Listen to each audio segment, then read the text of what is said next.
না, ব্যাপারটা হচ্ছে যে লিঙ্কটা যে ক্লিক করেছেন সেই জায়গাতে আপনার কনভারসেশন চলছে কারোর সঙ্গে, সেইখানে দাঁড়িয়ে একটা লিঙ্ক এসছে। এবার লিঙ্কটা ক্লিক করার পরেই কিছু হয়ে যাচ্ছে সেরকম নয়, এটা ম্যাজিক না। ব্যাপারটা হচ্ছে যে যদি ধরে রাখুন আমি আপনার সঙ্গে বসে আছি, কোথাও কফি খেচ্ছি, কোথাও আছি, যেখানে কিন্তু মোবাইল ফোনটা আমার সামনে আছে, হয়তো আপনি 5 মিনিটের জন্য কোথাও গেছেন কিছু, সেই জায়গায় কিন্তু আমি মোবাইল ফোনটা অ্যাক্সেস করতে পারছি। আমি এই লিঙ্কটা আমি কারণ বন্ধুকে বলেছি তুমি আমাকে পাঠাও, ওনার ফোনে পাঠাও, আমি লিঙ্কটা ক্লিক করবো, করে নেওয়ার পরে আমি যেখানে ডাউনলোড হচ্ছে সেখানে গিয়ে নিয়ে ঢুকে নিয়ে আমি ওগুলো অ্যালাউ করে দেবো।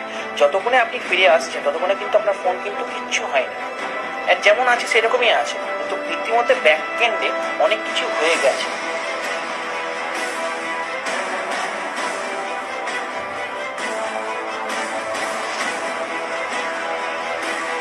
আমি একটা জিনিস এখানে কনসেন্ট্রেট করতে চাই, এটা একটা সফটওয়্যার যেখানে কিনা আমরা ওয়েব বেসড অ্যাপ্লিকেশন, যেখানে কিনা আমার অনেক মোবাইল যেগুলো এরকম করে ইনফেক্টেড আছে সেগুলো অলরেডি দেখতে পাচ্ছ এখানে,